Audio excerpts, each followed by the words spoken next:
Welcome, adventurers. I'm glad you're here. I'm Heather Martinson, founder of Celebration Education, where we provide adventure, which inspires creativity and leads to possibility. Today, I'm going to be talking about the adventures we're having this week.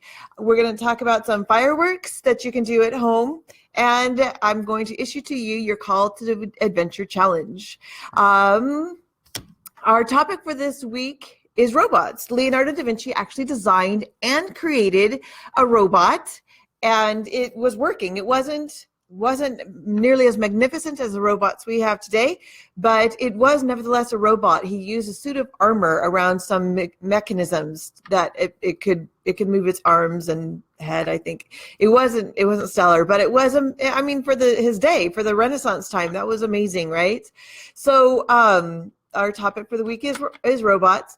So the first activity the students are doing in the workshop is a robot craft. They've made these little card robots and folded them up into robots. Then they talked about the history of robotics. They did a collaborative project where they talked about how programming works, and they programmed their little robots, which were actually their schoolmates that had to follow the instructions. But it was in the way that programming thinks is the way it was set up.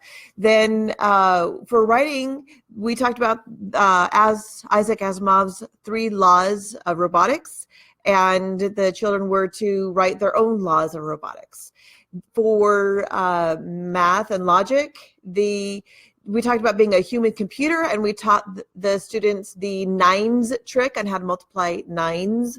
Then for the genius principle, we had the students do some imaginary dialogues as if, say,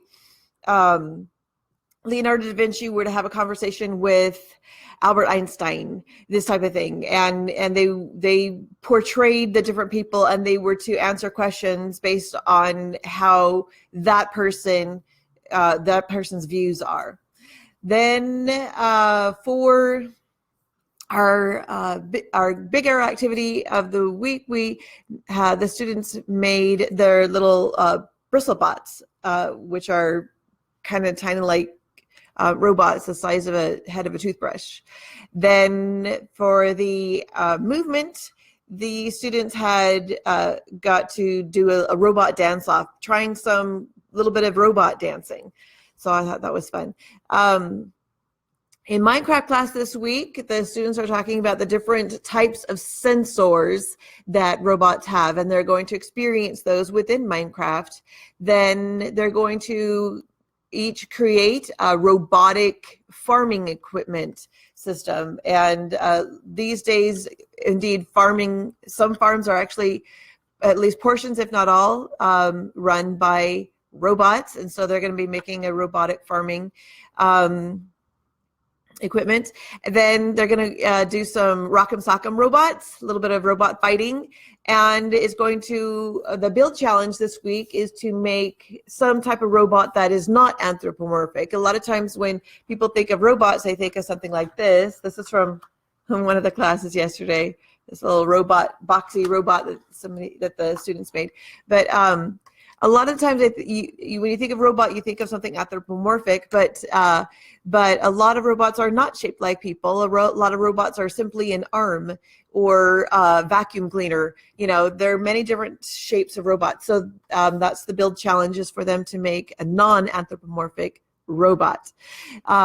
Some ideas of things you can do at home this week is make a diagram of a robot, label the parts inside and out of the robot. It's kind of like we talked about last week, the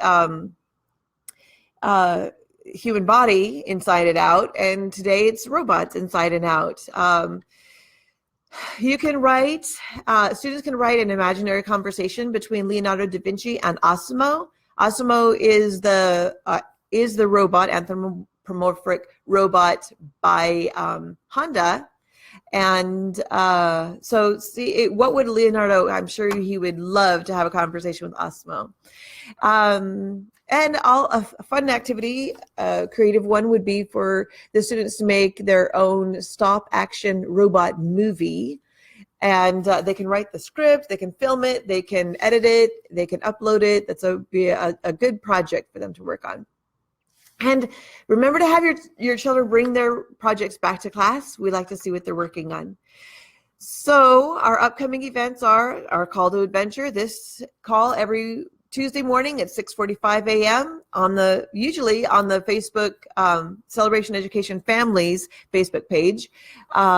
We don't have any field trips this week, but we have Disney Meetup on Friday this time. Friday at 12:30, we're going to be meeting at the Lincoln in the Opera House outside the Lincoln. What do I say? Entertainment. What is that Lincoln thing in the Opera House on Main Street? Anyway, come 12:30. This is in conjunction with a homeschool day at Disneyland, which is the same day. We're going to be having a large picture with many families in front of the castle at 2:00. So if you have a Disney pass, come down and have your photo with us at 2:00 on Friday. All right, then the field trips we have coming up next week, we have two. We have a spacewalk, which is actually the students, we're going to be walking a scale model of the solar system, where if the sun were 1 foot diameter, how far each of the planets would be. And it ends up, we go all the way to Pluto, and that's an entire mile away. So it's fun. We're going to be doing that at Mile Square. We're going to walk the length of one whole side of that park. But don't tell your kids. We don't want them to know how large it really is. So it's a fun surprise for them. Our other field trip on that same day is the Colonial Farm Life Tour in Oakland at Riley's Colonial Chesterfield. Then on February 14th, we have two field trips. We have John Wayne Airport Tour, and we have Yucaipa City Hall Tour. Then coming up later in February, we have Laguna Beach Art Walk. That's available for you to sign up for now. We're going to be walking around Laguna Beach, looking at various art and sketching some ourselves. So I want to remind you about our weekly hangouts on every Wednesday in Santa Ana, and you can find the link to that in the description. So I'm sure you noticed I'm wearing my National School Choice Week scarf. I've got my poster up. We are celebrating National School Choice Week at all of our locations this week. And so in honor of National School Choice Week, I'd like to share with you some of the different ways that there are to school. The idea about National School Choice Week is making sure that parents are aware and that schools accommodate the many different ways, decisions or that a parent has to educate their child. There's not just one way. There are so many ways now, and it's almost unlimited. You will and you can find what works for your child and for you. And my thing is, I get so frustrated when I see students that are in a bad situation for them and their parents don't do anything about it. I want to empower parents and families to just keep looking until you find something that works for your child. And I want to tell you, it may not be what you expect. It may not be what you have in your mind, because sometimes what your child needs is different from what you think they need. So I want you to think about that when you're looking at your many different school choices, because it may not be something that you expect. But when you find the right thing that clicks for your child, not only will your child be happy, you will be too, because you'll be such a burden off of you when your child is thriving. And there is something for every child. I firmly believe that. Keep looking until you find it. So I'm going to go over some of the choices that families have to educate their children. Here in California, there's basically 3 ways to educate a child: through public school, through private school, and through tutors. I'm going through those three options. So the first is public schools. We're all familiar with the neighborhood school. That's the way most kids get their education. But you don't have to use the neighborhood school. There are a lot of charter schools popping up all over the place. And what you may not know is you can go to a charter school that is not in your local area. You don't have to wait for one to come to you. You can go to it if you need to. And the charter schools and the public schools now are all offering homeschooling options or part-time school options. So some children go to school for 1 to 4 days a week, and then the other day or days is at home. It's kind of a hybrid between homeschooling and public school, and those are popping up all over the place more and more. You can sometimes not just through your local school, neighborhood school, but let me go back. Your local school may have a homeschool option that you can use, but also your school district may have something, or a neighboring public school may have something that you can jump into. But through the public school options, there's a lot of different variances that they provide. The nice thing is all of these are free. All of these options are free, and there are a lot of very creative, interesting schools out there that you should really look into if you're wondering. Of course, there's nothing absolutely free. There's always strings attached. So because these are still public schools, they're still held by Common Core, and they still require testing. All public schools require testing. Don't go into the school thinking, oh, that's okay, we'll just skip the test, because if everyone does that, those schools cannot continue if everyone skips the test. So when I'm talking about charter schools, but that's what you pay for having the flexibility. There's schools out there that are extremely flexible, even in the public school system, that you can essentially skip the Common Core work. You can do workarounds. The idea behind charter schools is to try something new and different, so that not everyone's doing the same thing, and that gives children the opportunity, and it becomes a seedbed for learning how and trying new ways of learning and educating children. So, but don't be afraid of charter schools. Many of them have done extremely well, especially for children who don't necessarily fit in the mold of the traditional classroom. So, all right, so that's your public school options. Then the next one is private school. Of course, private schools are not free, but they can have more flexibility and more freedom than the public schools do. So they're not held to Common Core standards, and they do not have to follow they have even less rules on them. For some people, that makes them afraid. Oh no, what's going to happen to children? But honestly, I think it's important to have that option, because some children really do need the extra flexibility, the extra free range, the opportunity to try even more radical ways of learning, which have been also very effective, and that's exciting. So there is a traditional private school, 5 days a week going to the private school. There are more and more alternative private schools, such as a democratic school. There's one in Los Angeles and there's one in Orange County. A democratic school, in case you don't know, is a school that the children actually get to choose what they're going to do every day. They have school-wide voting, where they choose their teachers, they choose their classes. Everything comes from the children. It's actually because the children want to learn, and they choose what they're going to be doing. And it's interesting. Look it up if you're not familiar with the democratic school movement. Some people homeschool through what's called a private school satellite, where it's a private school that gives you stuff to do at home, kind of like a charter school that gives you stuff to do at home.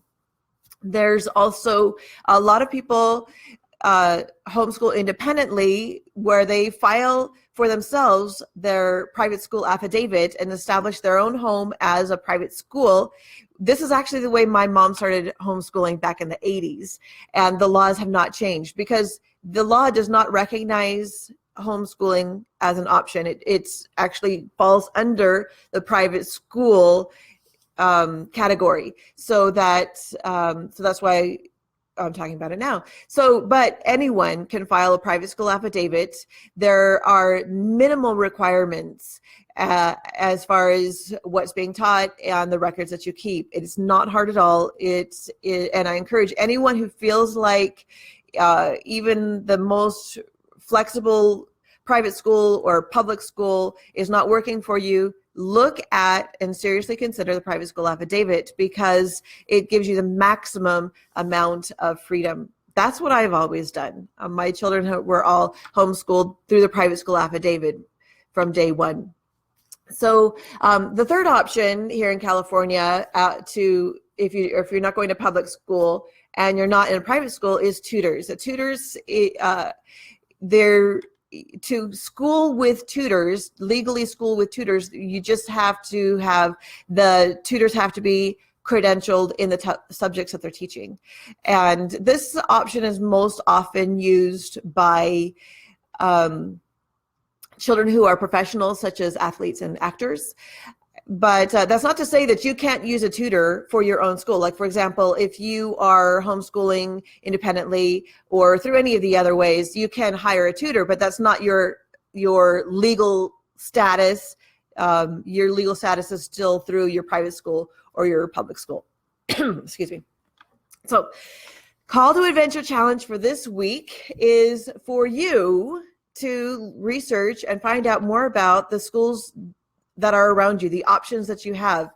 Not even, maybe it's not around you, maybe it's an online school. There's so many options available to you. You don't need to be stuck. If you feel stuck, there's something wrong, go looking around and try something else. But also, even if you're not stuck right now, take some time this week to research and find out more about some of these different options that I've described, because there's so many out there, and you can maybe help a friend that needs to get into a better situation, help spread the word about school choice, and help people know that they don't have to be stuck, that their child does not have to hate school.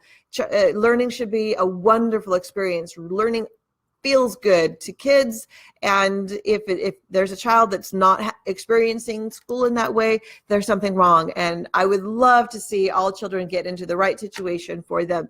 So, and I'm always willing to help people assess their needs and get them to where they need to be. If anyone needs to give me a call today and I'll talk about it, my phone number is 909-446-5962. I love talking to parents and helping them make their choices and help them feel good about their choices. Sometimes moms in particular have a lot of self-doubt when they don't need to, and their child's doing okay. So feel free to give me a call.